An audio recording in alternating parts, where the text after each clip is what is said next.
My name is Kelsey Kenwright, and I am a strategic business coach and a thought partner for female founders and women entrepreneurs. And today we are talking all about prioritization and prioritizing what is most important to you.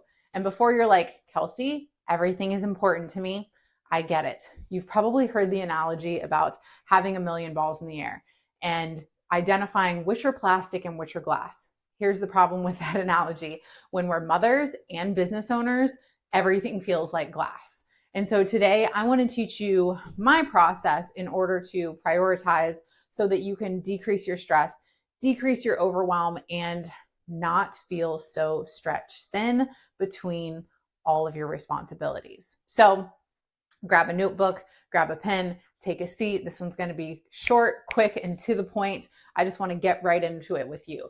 But first, before we get into the actual process of prioritizing, we need to understand what is prioritizing and why is it so important. So prioritizing is all about making choices. Prioritizing is about making intentional choices. When we make choices as business leaders and mothers, a lot of times we make those choices from a place of reactivity.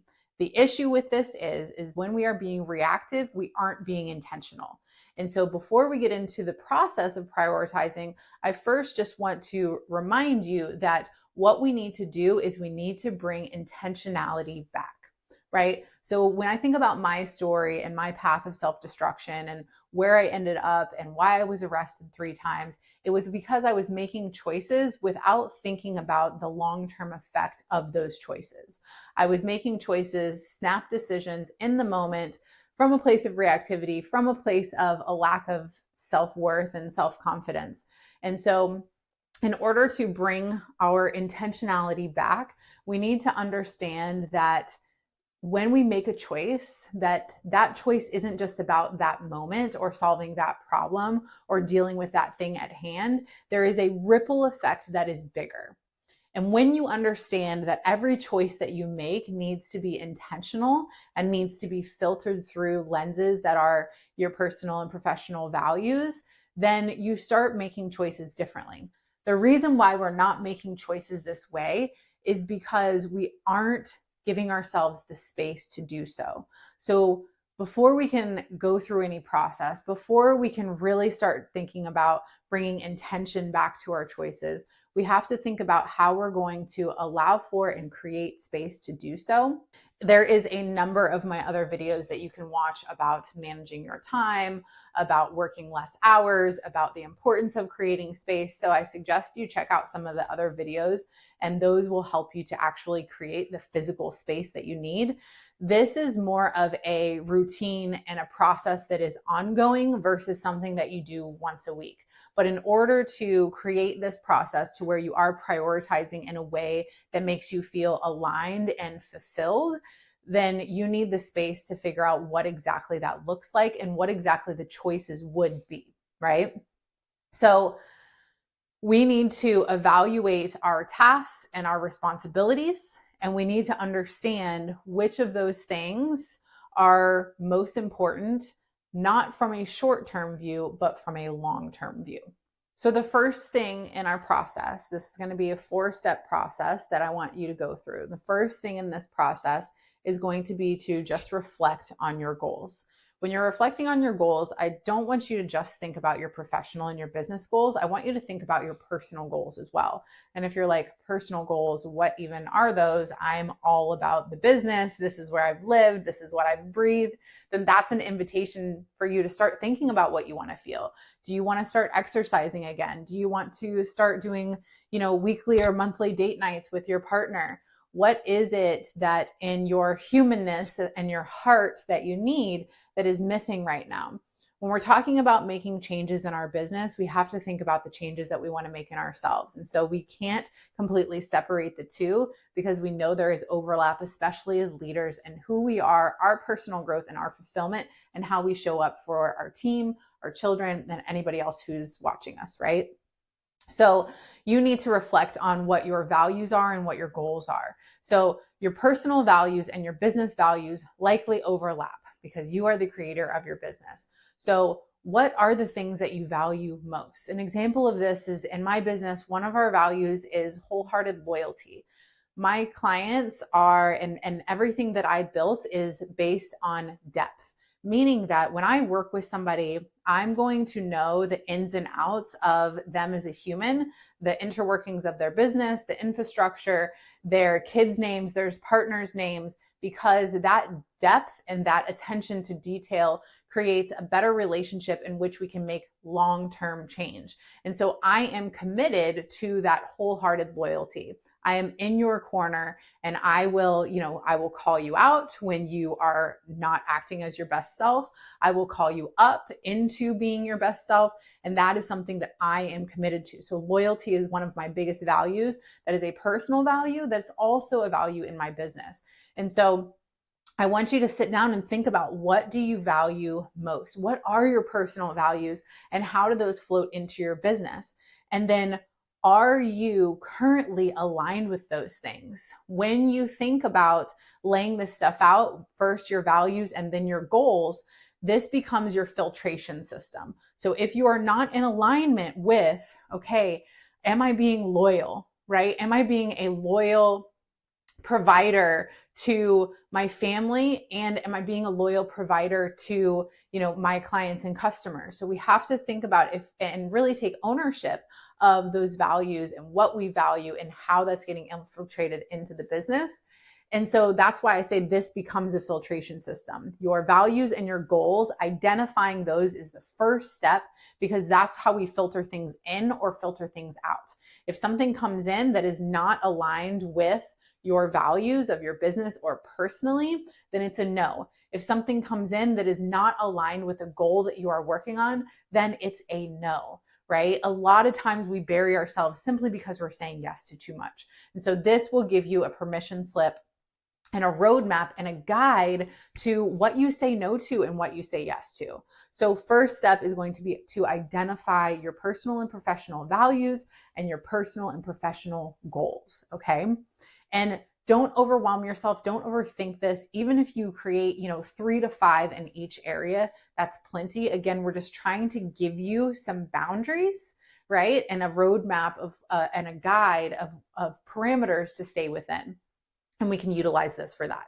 So then your second step is going to be to assess the urgency and the importance of the things that are weighing you down. So this is where the plastic glass kind of analogy comes in, right?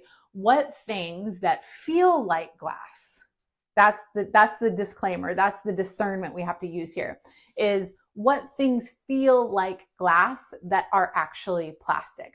A lot of times the urgency and the reactivity that we feel is more self-imposed. Like we put deadlines on ourselves. Even in a client call yesterday, she was talking about how she had 26 things to review from her team. And she was like, that's too much and I'm overwhelmed.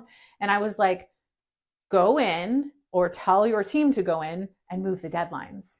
Are they your deadlines or are they the client's deadlines? And she was like, oh, these are totally like our and I'm like, move them.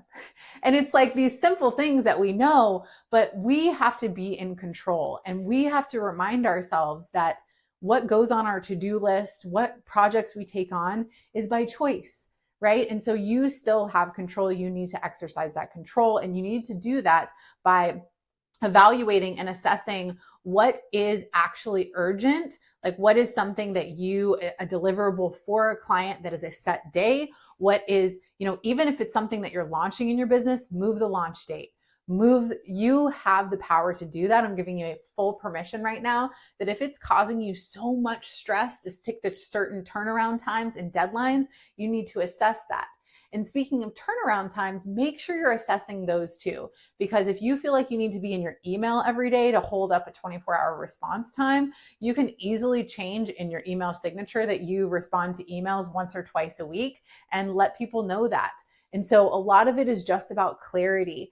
When we think about setting boundaries or, the fear of letting people down or changing things in our business, it feels very scary. And so I just want to remind you and give you the permission that you have to do what's best for you first. And so the second step in this process is going to be looking at the responsibilities, looking at the things that are overwhelming you, looking at the problem areas that are recurring, and thinking in that, like, what is self-imposed urgency? What is actually important? What deadlines are yours and what deadlines are other people's? Like my kids have certain activities that we have to be at a certain time. That is something, it's not up to me. I got to be there, right? And so I need to schedule around that. But there are things in your business that you can change, that you have control over. So you want to identify what are those things. And then your third step is going to be the 80-20 rule. Maybe you've heard of this, maybe you haven't. But simply what it means is you need to understand that 80% of your results, 80% of the outcome of your situation, your choices, is actually brought on by 20% of your efforts, if you let it be. So knowing that, thinking that way, how can you change or alter your efforts, delegate more to really sink into that 20%? What are the things, I call them needle movers. So this third part is the 80-20 rule and identifying your needle movers. What are the things that you do that only you can do? Not that you think you can do, but what only you can actually do that move the needle the furthest in your business. An example of this is me with my clients. I don't run a coaching business that has coaches underneath me. I can't duplicate me in the way that I think and my life experience and everything that I bring to the table. And so with that being said, that is why I focus on quality over quantity. That is why I focus on depth of partnership. And that is the reason why coaching my clients is one of the biggest needle movers, because since I'm focused on them and since I'm focused on depth in the partnership, I retain my clients for longer. I always sign my renewals and I get referrals. And that makes my business sustainable and scalable.